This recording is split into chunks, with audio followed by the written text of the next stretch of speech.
नमस्कार दोस्तों, मेरा नाम है ईना और मैं हूं आपकी पर्सनालिटी डॉक्टर। आज जो हम डिस्कस करने वाले हैं that is McKinsey and BCG का केस स्टडी इंटरव्यू जो आता है, इसके बारे में पूरा इंटरव्यू स्ट्रैटेजी जो है फॉर बिगिनर्स है। तो प्लीज मेक श्योर कि अगर आप एक्सपीरियंस होते हैं skip the video right away, but जो नए लोग हैं या जिनको इसके बारे में एक्सप्लोर करना है, ये वीडियो उनके लिए है खास। बेसिकली इस स्लाइड में आपके सामने जो है दैट इज इंट्रोडक्शन। थोड़ा सा समझ के जाना, पढ़कर जाना, क्योंकि हो सकता है उससे रिलेटेड क्वेश्चन आपसे जरूर पूछेंगे। मैकेंजी कंपनी जो थी वो कब आई थी, क्या प्लान था, what are the focus strategy, operation, finance क्या रहता है इनका। फिर वही the same goes with Boston Consulting Group. Again both the companies are very very important, but आपको ये समझना पड़ेगा कि दोनों की स्ट्रैटेजीज और asking questions of putting up case studies is very very different. ठीक है, both of them are world round consultancies and hire top talent from the MBA industry. Please इस चीज का खास ख्याल रखें कि किस तरीके का केस इंटरव्यू दोनों में आता है, इसके बारे में हम अपन डिफरेंस से अच्छे से समझ लेते हैं। केस इंटरव्यू क्या होता है? Case interview is the job interview where you solve hypothetical clients problem in the real time. मतलब आपको प्रॉब्लम्स दे दी जाएंगी कि भाई फॉर एग्जाम्पल अगर आपको कंपनी का प्रॉफिट बढ़ाना है तो आप क्या करेंगे, और ये बहुत सीरियसली दिया जाता है आपको, और बहुत सिंसियरली आपके एफर्ट्स और आपका इनोवेशन जो है इसमें जानने की कोशिश करी जाती है। For example, you will be given a business scenario, for example, falling profits या new market entry। तो आप इसमें आपका क्या निष्कर्ष रहता है? Case interviews are used by the top firms like McKinsey, BCG हो गया, फिर Bain and Company हो गया, तो to test your problem solving, analytical thinking and communication skills. This often may last up to 30 to 45 minutes. The candidates treat the case like the real consulting project. Structure matters more than the right answer. Basically यहाँ पर जो है ना, interviewer आपका क्या क्या check कर रहा है, प्रॉब्लम सॉल्विंग, एनालिटिकल थिंकिंग और कम्युनिकेशन। तो इस बात का खास ख्याल रखें कि वो आपके राइट आंसर की बात नहीं कर रहा, वो ये देखना चाह रहा है कि what is your perspective to solve the problem है। Case interview stimulate consulting, client meetings हो गया, testing your ability to analyse the problem हो गया, रिकमेंडिंग द सॉल्यूशंस हो गया। ये तीन चीजें खास देखी जाती है। अब देख लेते हैं दोनों के डिफरेंसेस। तो बेसिकली दोनों फर्म्स है कंसल्टिंग, बट इन दोनों के सवाल पूछने का तरीका या कोई भी चीज आपसे निकलवाने का तरीका इज वेरी डिफरेंट। मैकेंजी जैसे हो गया, तो मैकेंजी इंटरव्यूअर लीड क्या होगा यहाँ पर? The cases are often interviewer led. A McKinsey interviewer, following the prepared script, will guide you through the parts of the problem, asking you the questions on the sequence. You must answer each part clearly. आपको यहाँ पर हर part को अच्छे तरीके से answer करना है। ये यूजुअली इंटरव्यूअर ड्रिवन होते हैं। एंड इंटरव्यूअर ड्रिवन कैसे होते हैं? जो आप आंसर करते रहो उसके बेसिस पे the interviewer derives you to that problem. उसके बाद आ जाता है बीजीएस कैंडिडेट का जो वो था, उसमें हमको क्या बताया था कि बीजीएस यूजुअली केसेस जो होता है कैंडिडेट लेड करता है यहाँ पर। So you are given open questions and expected to derive the analysis from start to finish. यहाँ पर आप मैकेंजी में जाएंगे तो मैकेंजी का इंटरव्यूअर आपको कंप्लीटली गाइड करता रहेगा कि ऐसा होगा, हमारे यहाँ ऐसा होता है, हमारे यहाँ पैटर्न ऐसा है, हमारे यहाँ ऐसा है। So he will guide you throughout the process. But BGC actually likes to check the innovation of the person. यहाँ पर आपको एक ओपन प्रॉब्लम दे दी जाएगी, अब आपके ऊपर सोल्यूशन है कि आप कैसे इसको सॉल्व करेंगे। Go to any innovative process that you want, go to any extreme that you want, are you able to solve it और not. The interviewer may only interrupt occasionally for specific questions. Example यहाँ पर दिया हुआ है, जैसे McKinsey might say let's focus on the profitability first and directive, कि भाई हम किन चीजों के बारे में बात करना चाहते हैं। But at the same time अगर यही चीज बीसीजी के लिए होगी तो it will be in a different way. कैसे? How would you grow our clients market share. ठीक है, सवाल दोनों सेम ही है बट अलग अलग तरीकों से पूछे गए हैं। एक थोड़ा सा क्लोज एंडेड है क्योंकि आपको एक प्रॉफिटेबिलिटी का एस्पेक्ट दे दिया है। नाउ मेक श्योर कि प्रॉफिटेबिलिटी किन से बढ़ेगी, आपको बिल्कुल उस तरीके से देखना पड़ेगा, अगेन वैल्यूज का ख्याल रखते हुए। बट यहाँ पर जो है आपको सीधे बोल दिया गया कि आपको क्लाइंट का मार्केट शेयर बढ़ाकर देना है, तो कैसे करोगे ये।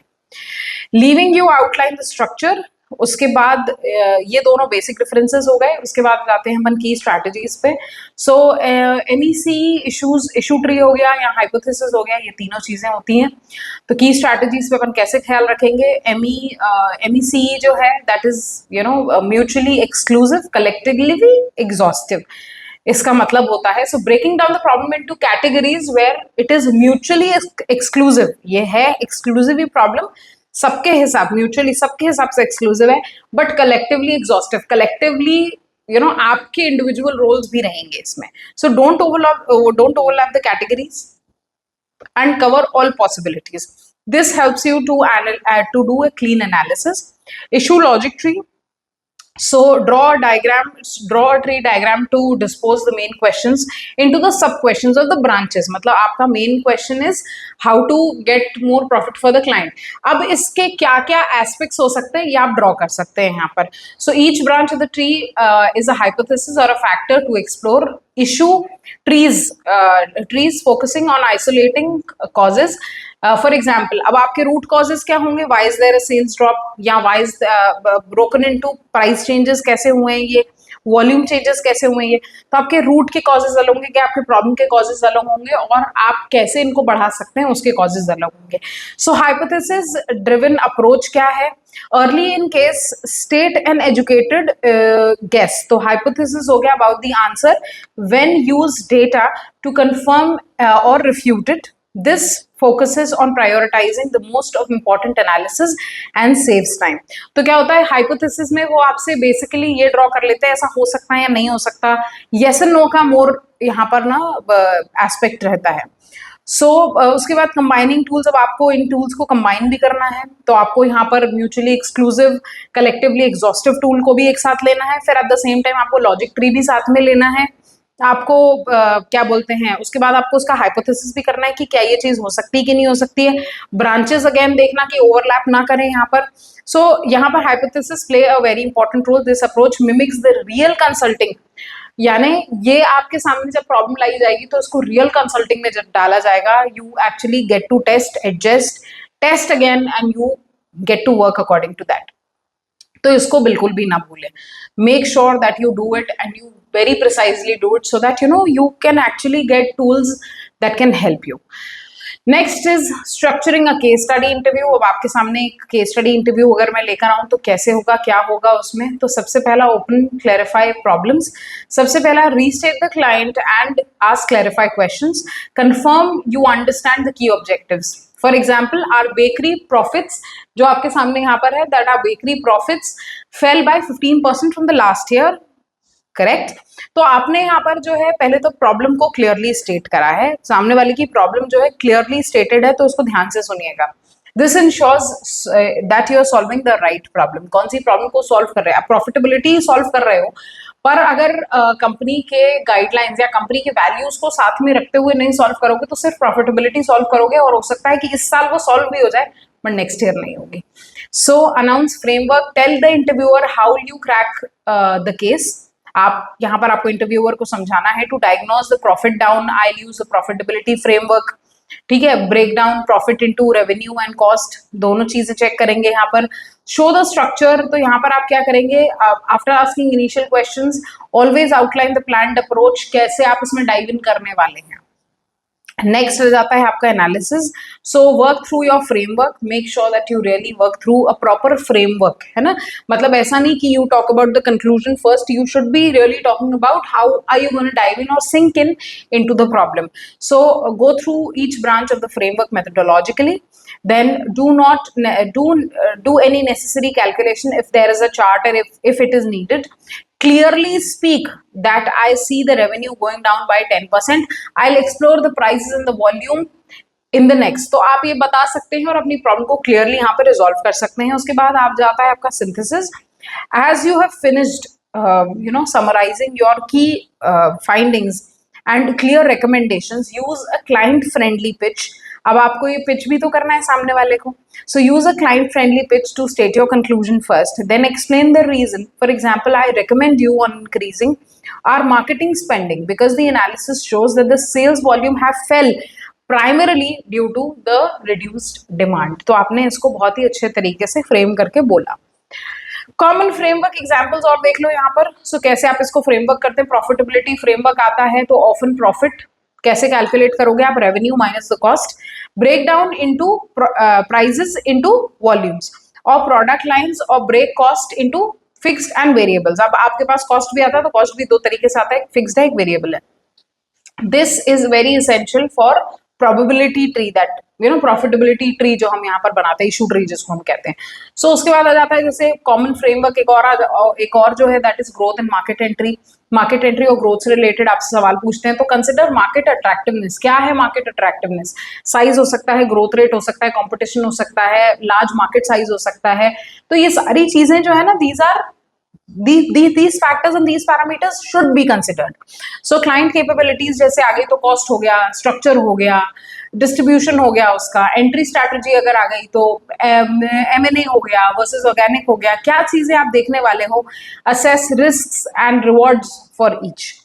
मार्केट साइजिंग अगर आपसे बोला जाता है तो इफ आज to estimate market size, break into segments, population क्या है आपका, यूसेज क्या है आपका, ये सारी चीजें again play a very very important role. अब अदर्स जो है 3Cs में चले जाते हैं अपन।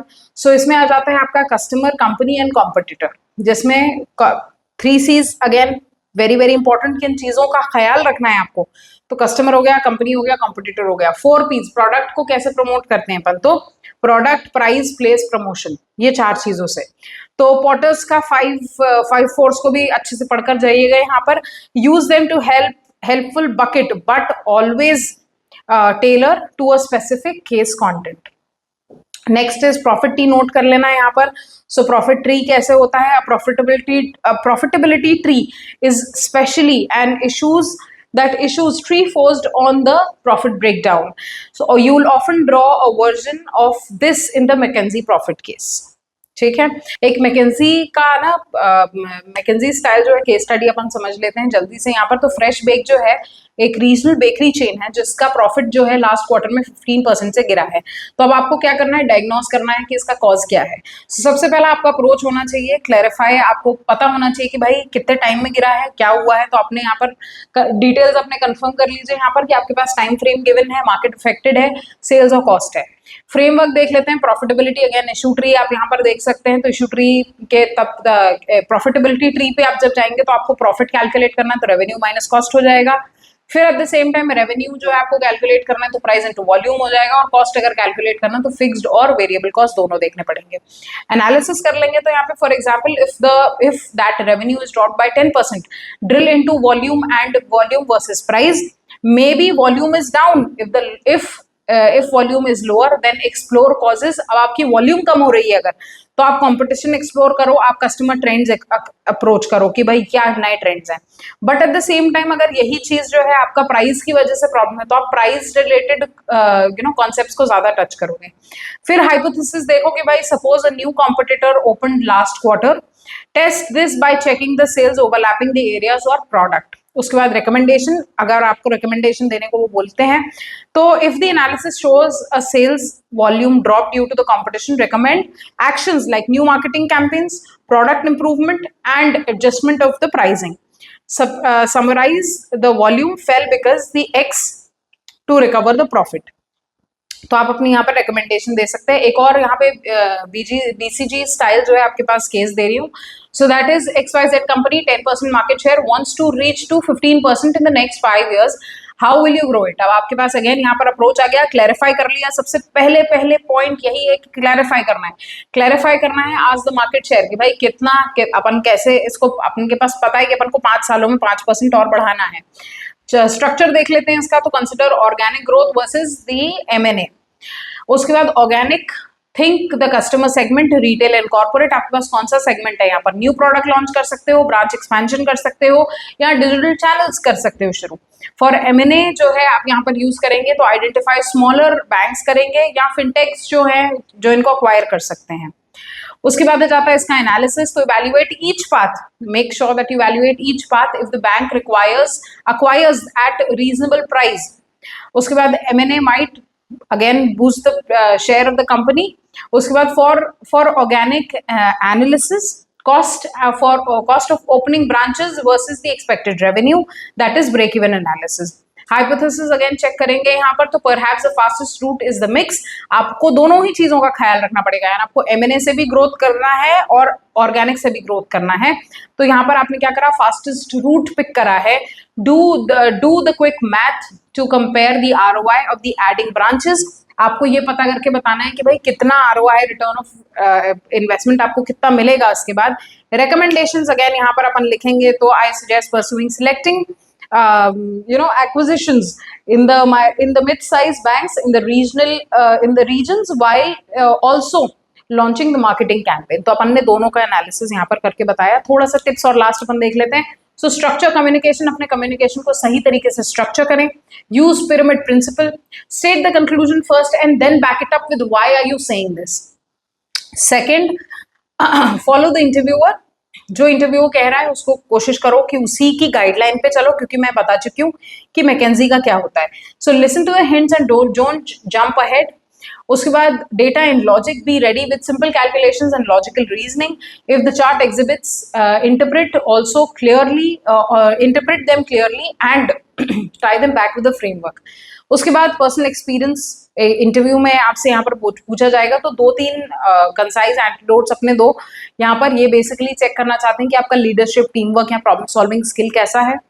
प्रोफेशनल प्रेजेंस जो है आपको यहाँ पर अपनी बनाए रखनी है, आई कांटेक्ट बनाए रखना है, अच्छे से बात करना है। BCG में आपके क्या क्या आपको चीज़ों का ख्याल रखना है। सबसे पहला जो है कि expect you to derive solutions, आपसे एक्सपेक्ट किया जाता है कि आप सोल्यूशन डिराइव करें। स्ट्रक्चर करें अपने, जो भी आप अपने क्लाइंट को कॉन्टेक्ट देने वाले हैं, रिकमेंडेशंस देने वाले हैं, इसको सही तरीके से प्लान करें कि कैसे देने वाले हैं। Use the language product related, even explaining the points. For example, you refer to loan growth rather than a generic term. अपने जो टर्मिनोलॉजीज को यूज करेंगे, देखना उस सही टर्मिनोलॉजी का इस्तेमाल करें। सेकेंड लेवल इंसाइट्स वो भी दें साथ ही साथ। फिर उसके बाद यहाँ पर जैसे for example, we break in 3 years which misses the client for 2 years goal, so you need another strategy. तो अगर आपको ऐसा लगता है तो भाई सेकेंड लेवल इंसाइट भी उनको दें। यूज मिनी फ्रेमवर्क्स मतलब भाई न्यू रेवेन्यू स्ट्रीम्स क्या हो सकते हैं, क्या और ऐसी न्यू बिजनेस स्ट्रैटेजीज हो सकती हैं जो वो यूज करें तो और बेटर हो सकता है। फिर उसके बाद आ जाता है attitude, make sure that you look very enthusiastic, very collaborative when you talk to the interviewer, क्योंकि सामने वाले को ये भी चेक करना है कि आप क्या टीम में काम कर पाएंगे कि नहीं कर पाएंगे। ठीक है, सो प्रैक्टिस रिसोर्स यहाँ पर देख लीजिए भाई, आपके पास केस ऑन पॉइंट जो है यहाँ पर आपको मिल जाएगी। क्रैक द केस हो जाएगा, केस इंटरव्यूज सीक्रेट्स आ जाएंगे। अगेन इसका आप एक स्क्रीनशॉट ले लेंगे तो आपको सारी चीजें पता चल जाएंगी कि कहाँ कहाँ से आप प्रिपेयर करें। केस कोच हो गया, फिर प्रेप लॉज हो गया, या मैकेंजी का ही एम कंसल्टिंग प्रेप हो गया, फिर क्राफ्टिंग केसेस हो गया, और फिर प्रैक्टिस केसेस हो गया, ड्रिल वीडियोज एंड ड्रिल्स हो गया। तो ये सारे आपके पास ऑनलाइन प्रिपरेशन के टूल्स हैं। अगेन इसका स्क्रीनशॉट लीजिए, प्रिपेयर करिए अगर आप इस तरह के इंटरव्यू के लिए जा रहे हैं। मैं आपको बताऊं कि केस स्टडीज सिर्फ इन कंपनीज में नहीं और भी कंपनीज में लगती हैं। So final tip from my side is, practice, make sure that you practice intensively, क्योंकि इस तरह के इंटरव्यूज में ही लोग यूजुअली फंसते हैं। Be hypothesis driven, तो उसके बाद क्लैरिटी होनी चाहिए ओवर परफेक्शन। आपको पता होना चाहिए कि आप ये बात क्यों कह रहे हो, आपको पता होना चाहिए कि आपके पास 100% सोल्यूशन हो ना हो, बट आपके पास उस सोल्यूशन पे जाने का तरीका, तहजीब और सारी चीजें होनी चाहिए, स्ट्रैटेजी होनी चाहिए। Again that's very important. Professional delivery, dress neatly whenever you going. आपके पोस्चर्स बहुत मैटर करते हैं, आप क्या बात कर रहे हैं वो सब मैटर करते हैं, बट आप क्या बात कर रहे हैं, कितनी स्ट्रैटेजी से बात कर रहे हैं, कितना इनोवेशन इस्तेमाल कर रहे हैं, this again will play important. Wrap up strong, जब भी आप रिकमेंडेशंस देते हैं या अपने इंटरव्यू को रैप अप करते हैं तो सामने वाले को मौका दीजिए ताकि वो अगली बार आपको याद रखे। So even if the time is running out, make sure that you do your findings, your suggestions, ये चीजें आप करते रहना, पर कोशिश करके be within the time. So thank you so much guys, signing off for now, your own personality doctor. I hope I've justified. If there's any other problem that you face, if there's any other case study that you want me to answer, please come to the comment section and tell me and I will help you out कि कैसे आप अपने case studies को frame करेंगे, कैसे उसमें clarity पाएंगे, कैसे अपने recommendations लिखेंगे, कैसे उसमें अपना hypothesis बनाएंगे, ये सारी चीजें। Thank you so much guys, signing off for now, your own personality doctor.